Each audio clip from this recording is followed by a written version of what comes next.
Supply chain suites play a very unique role in certain industries, depending upon the architectural separation required as well as the embeddedness needed in those industries. So, which are the top 10 supply chain suites in 2024? That's what we are going to discuss in this video. So, let's dive in. Growing a business requires a holistic approach that extends beyond sales and marketing. This approach needs alignment among people, processes, and technologies. So if you're a business owner, operations, or finance leader looking to learn growth strategies from your peers and competitors, you're tuned into the right podcast. Welcome to the WBS Podcast, where scalable growth using business systems is our number one priority. Now, here is your host, Sam Gupta. Hello everyone, my name is Sam Gupta. I am principal at Elevate IQ.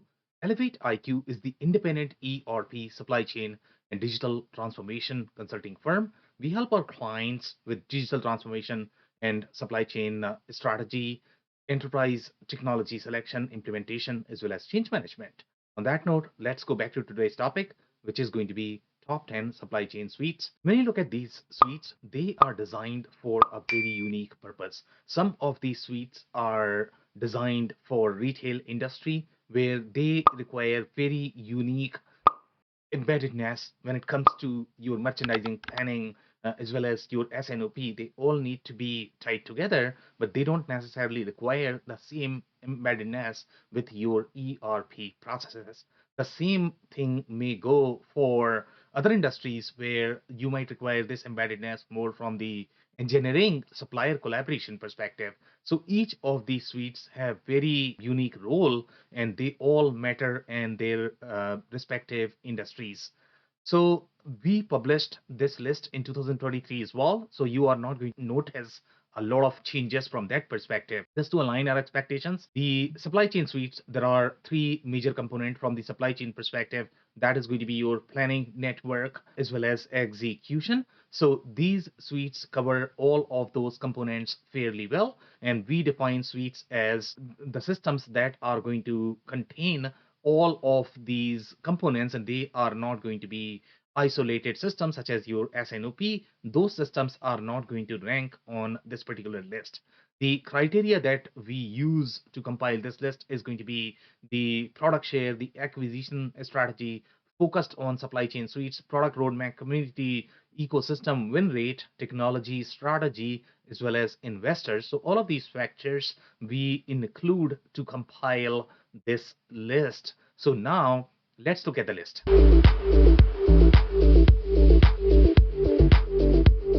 Now, number 10 on our list is Dassault Systems SCM. And this is part of that IQMS suite. And Dassault Systems has acquired IQMS.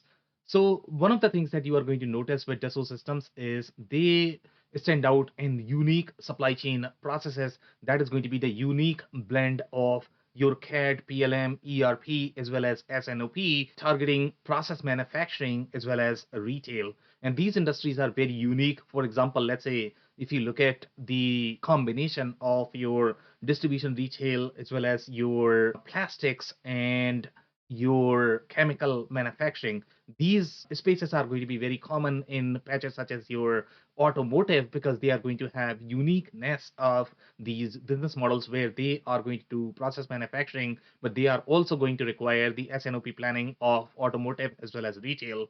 So again, the retail SNOP centric suites are not going to be as fit for these verticals because you require that process embeddedness from the unit costing perspective. So that's why you would require these processes tightly embedded with ERP as well, along with this being a suite. That's why this is a very unique suite, and the kind of components that it include as part of the suite are going to be very unique as well.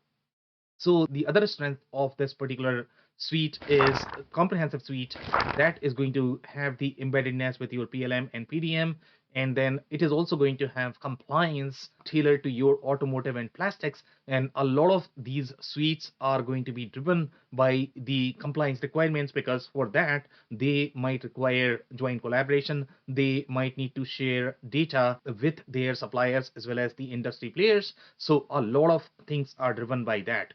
The limitations of this particular suite are going to be the technology is not as modern, the consulting ecosystem is going to be limited, as well as the network, the major component of the suite is not going to be part of that. So for the most part, if you are going to buy this suite, then you are relying on your own data, or you need to buy this data from somewhere. So they are going to rely on your data for the SNOP planning for supply chain suites. That matters a lot. So that's going to be a significant limitation. Having said that, Dassault Systems SCM suite is a very strong suite for supply chain planning, and that's why it ranks at number 10 on our list.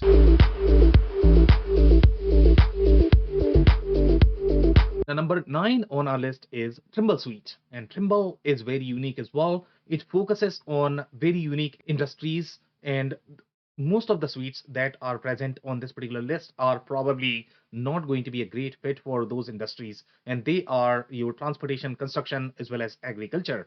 If you look at the supply chain planning of these industries, they are very unique. Again, some of the suites, such as your Manhattan Blue Yonder, they might claim to be good at transportation, but transportation has a very unique driver compliance process, as well as the kind of embeddedness that it is going to require from the dispatch planning perspective. It's very unique, and that's where Trimble really shines. So the role of Trimble is they are primarily execution focused. They are also going to have a network, but for the most part, they are not going to have the planning component. So again, very unique perspective, and they might require planning component from another player if SNOP planning is going to be part of the architecture. But for the most part, in these industries, the planning does not need to be as embedded, and that's why Trimble does not combine that as part of their supply chain suites. The network is going to be far more important because of the collaboration required, because of the compliance requirements, and that would require network to be part of the architecture. If that is not there, then collaboration may not be as seamless. So the other strength with Trimble is that they are going to have comprehensive suite with telematics as well as fleet management capabilities. Fleet management capabilities are going to be equally important for verticals such as transportation. Even in construction, they are going to own fleets, in agriculture also, and that's why this particular suite is a great fit for those target verticals. Then strong in transportation visibility because of that network component, and 3PL specific planning and data is going to be there just because it is designed for transportation centric verticals.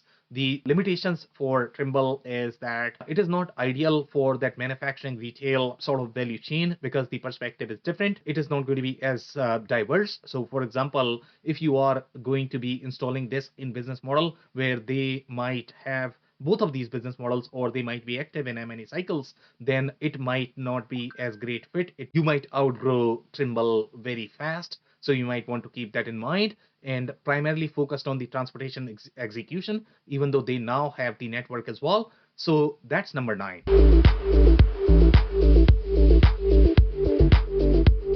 Number 8 on our list is QAD, and QAD is a very unique suite, just like your Dassault systems as well, and they combine the CAD, PLM, SNOP, WMS, TMS, as well as ERP.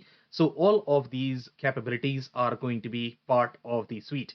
Now, these capabilities could be a great fit for manufacturing centric organizations, and that's where QAD really shines. For example, let's say if you look at automotive or you look at life sciences SNOP planning, in those verticals, the way the planning is going to work is it needs to be tightly coupled as part of your ERP processes, engineering processes. If it is not part of that, then you might run into challenges with your transactions. Unlike retail centric organization where transaction volume is going to be so high that you need to decouple your WMS, TMS, SNOP processes from your ERP processes, because the transaction volume requires decoupling of the architecture. So the other strength with QAD is integrated with ERP, just like your Dassault systems, and comprehensive suite with your SEM and ERP capabilities. The main difference between Dassault and QAD is that QAD is going to be slightly stronger towards discrete manufacturing, while your Dassault systems is going to be slightly stronger with your process manufacturing. And then QAD also is going to have very strong compliance centric capabilities, especially for automotive as well as F&B verticals. The limitations of QAD are going to be very similar. The technology is not going to be as modern. The consulting system is going to be limited, and network is not part of the suite. So again, similar limitations as your Dassault systems. So that's number 8.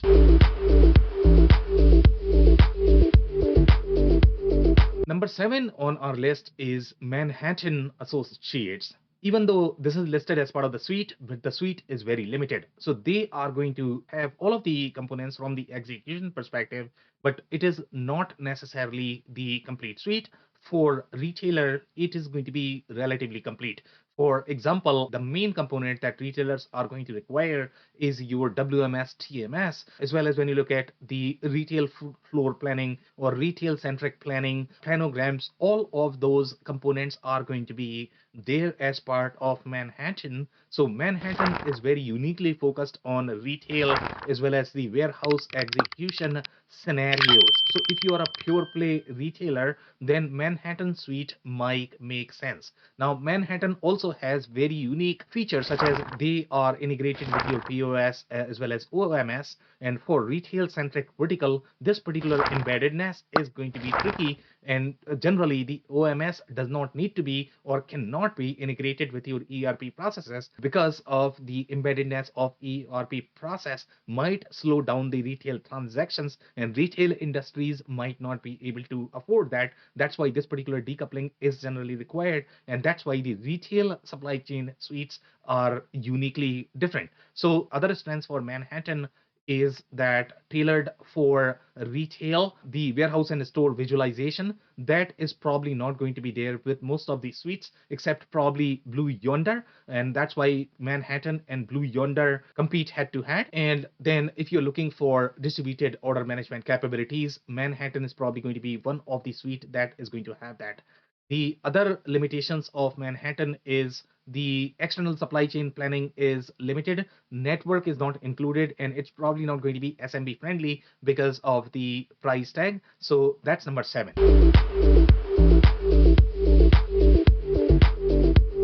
Now, number 6 on our list is Kerber or High Jump. Kerber or High Jump targets 3PL centric businesses, so they are also going to be uniquely strong in the execution centric processes, especially your WMS, TMS. But after the acquisition of High Jump with Kerber, now they include a lot more capabilities from the suite perspective. When you look at scenarios such as your freight audit, or you are looking at the way your transportation or 3PL businesses are going to run. So Kerber High Jump makes sense for businesses that are going to be very 3PL centric, or they are going to have 3PL centric business model as part of their business model. For example, let's say if you have retail distribution and they might have 3PL centric component as well, for those Kerber might make sense. Now the pros for Kerber High Jump is strong warehouse management capabilities, integrated TMS, and sometimes that integration is going to be required depending upon how tightly embedded your TMS processes are with WMS, depending upon the kind of scheduling requirements for your industry. Having an isolated TMS might not make sense. That's why a lot of TMS in the market embed themselves with the WMS, even if they are going to be owned by an external vendor. So in this particular case, the TMS is going to be embedded as part of your WMS. And then they are also going to have a strong last mile as well as parcel capabilities, which are generally missing in a lot of different systems. So here, let's say if you're a DSD centric business or DSD business and you are looking for end-to-end supply chain visibility, this is where Kerber might help you. The other limitations for Kerber are going to be The external supply chain capabilities are going to be slightly limited. So when you look at systems such as your Blue Yonder or E2 Open, they are going to have a lot more external supply chain capabilities from the control tower perspective, if that is going to be a need for you, as well as the network is not included, and the planning and collaboration component is probably not going to be there as part of that. So that's number 6.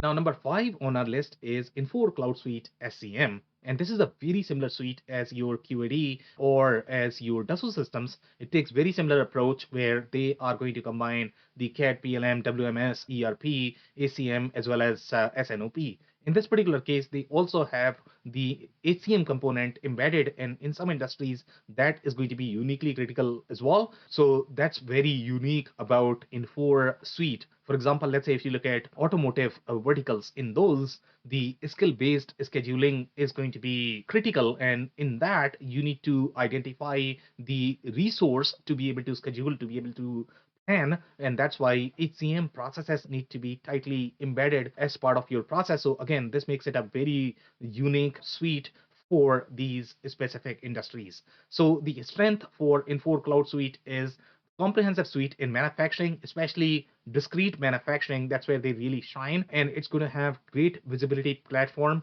There are only very few suite on this list that have their own proprietary network. In the case of Infor, they have their own network as well, and that's why the visibility as well as the data that you are going to get as part of that is going to be better compared to the other suites. And then when you look at these global trade compliance workflows, they are going to be embedded as well as included as part of the suite. In certain industries, for example, aerospace, automotive, when the part compliance process is going to be driven by the country regulation or the regulatory requirements, where you cannot ship certain parts or you need to exclude certain parts to be exported to certain industries, in those scenarios, you require far tighter compliance capabilities with your ERP, WMS, TMS, and that's where Infor Cloud Suite SCM is going to be a great fit. The other limitations for Infor Cloud Suite SCM is the transportation execution component is limited. So even though they are going to have flavors of that inside their WMS, but as such, the execution component is not as great. So you would require an external TMS component if your external supply chain hacking is going to be critical for you, and it is not proven for the enterprise workload. So it's going to be great for upper mid market as well as lower enterprise. But when you look at the workload of those Fortune 500, Fortune 1000, it is not proven yet, not fit for smaller businesses because of the amount of layers that you're going to have. From the data perspective, it might not be as friendly for that. So that's number 5.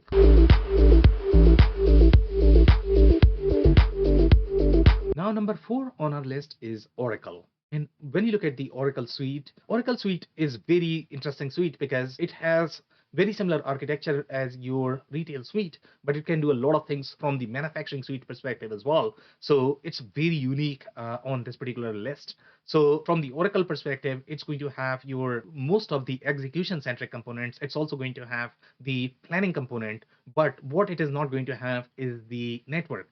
Now, in certain industries, having network as from a third party is not as a big deal, depending upon the transactional embeddedness required. So in the industries or the enterprises where Oracle is really strong, in those patches, because of the regulatory workflows and the traceability required, they would need the execution component to be far tighter than your network. So that's why having network component from a third party might be okay in these cases. But for the most part, the Oracle is going to be a fit for very diverse enterprises where you have very diverse business models. For example, let's say if you're looking for manufacturing plus retail plus many other business model, 3PL as well, for those industries, Oracle is going to be a great fit from the enterprise workload perspective, where the other suites that we have on this list might specialize in one particular business model, one particular process. So that's where Oracle really shines. The pros for Oracle is comprehensive suite with global trade management, a strong planning platform integrated with execution, and pre-integrated with ERP, just like your Dassault systems or QAD. The cons for Oracle is network is not as part of the suite, not SMB friendly, as well as it's going to be expensive. So it's really meant for the enterprises. So that's number 4.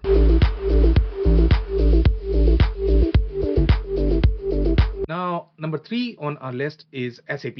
And SAP has a very similar positioning as Oracle. With SAP, you are looking at the architecture where either your warehouse architecture needs to be different than your ERP centric locations. So when you are running, let's say, for example, 24/7 warehouse operations, that's where SAP is a better fit. So it can support both of those architectures as part of its suite, depending upon whether you want your WMS TMS to be embedded as part of ERP or you want that architecture to be separately deployed. SAP can support both of those architectures. Some of the systems are going to mandate that just because of the tight embeddedness of the data model. In the case of SAP, they can support both of those. So SAP can support 3PL centric business models plus the other business models. From the enterprise perspective, they are going to be far stronger for the product centric industries. They might not be as strong for the retail centric component, and that's why in retail industries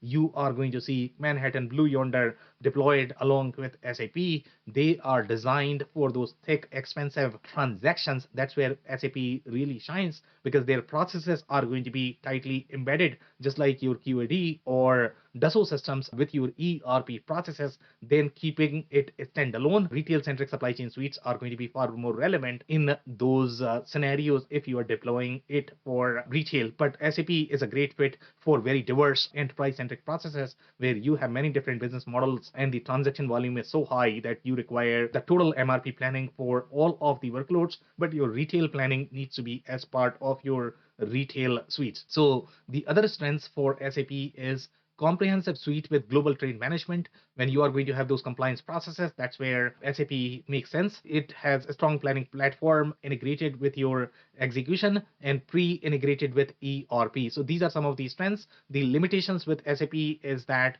network is not part of the suite, not SMB friendly as well as expensive. Very similar limitations as your Oracle. So that's number 3.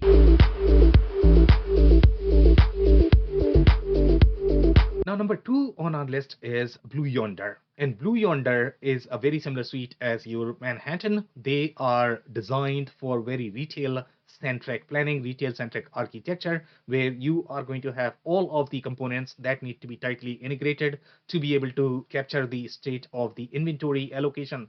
All of these things are going to reside in your retail supply chain as opposed to residing inside ERP. So in this particular architecture, the role of ERP is substantially limited. The role of ERP becomes just the financial ledger for the retail centric industries. But if you are going to have, let's say, the distribution component or the manufacturing component, because of the unit costing requirement or the cost tracking requirement, you would require your MRP processes. So if you are a pure play retailer, then Blue Yonder makes sense. If you are going to have the combination of business models, that's where you might struggle with your Blue Yonder a little bit. But for pure play retailers, when you are looking at floor planning, you are looking at merchandising planning, workforce planning from the retailer perspective, that's where Blue Yonder really shines. It is going to have at least 2 components, which is going to be your supply chain planning from the internal external perspective. It has control tower capabilities. All of the execution components that are going to be relevant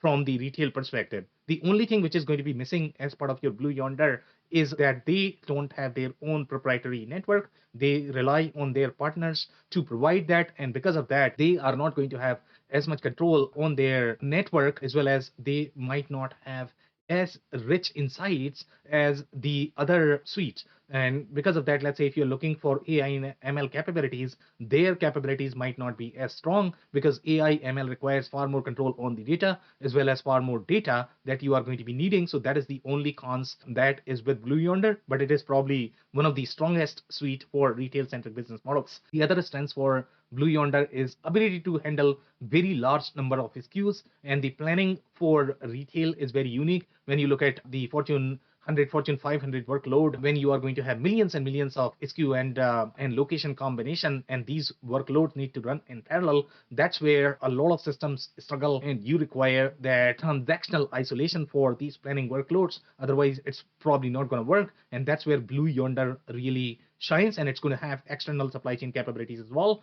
That's a huge strength for Blue Yonder. The limitations for Blue Yonder is ERP is not included as part of the suite. So it is really meant for pure play retail centric business models, or when you are going to have one suite that is going to do retail centric component while utilizing ERP for the other cost centric business models or the transactions. The other limitations for Blue Yonder is also it's not SMB friendly. It's supposed to be an enterprise system. So that's number 2.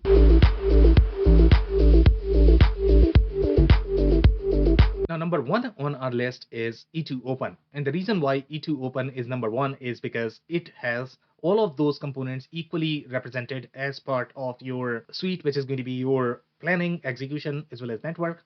They have their own proprietary network. Very few systems on this list are going to have their own network. They also take a very unique approach for certain verticals where the collaboration planning is very important. So for example, let's say if you look at systems such as your Dassault systems, or you look at QAD, in those cases, the supplier collaboration was very critical for the joint planning. Even your marketing processes are going to require this planning from the trade promotion planning perspective, or rebates. All of those requires a lot of data exchange, the process collaboration, and that's why E2 Open is a great fit for all of those business models, retail as well as manufacturing, where collaboration is going to be a key. So the other strength for E2 Open is if the business is going to be channel marketing driven, then E2 Open is a great fit. And global compliance as well as e-invoicing scenarios, if you are going to have, then E2 Open is going to be a great fit as well. In those scenarios, you might not require another system, and you might not have as many data silos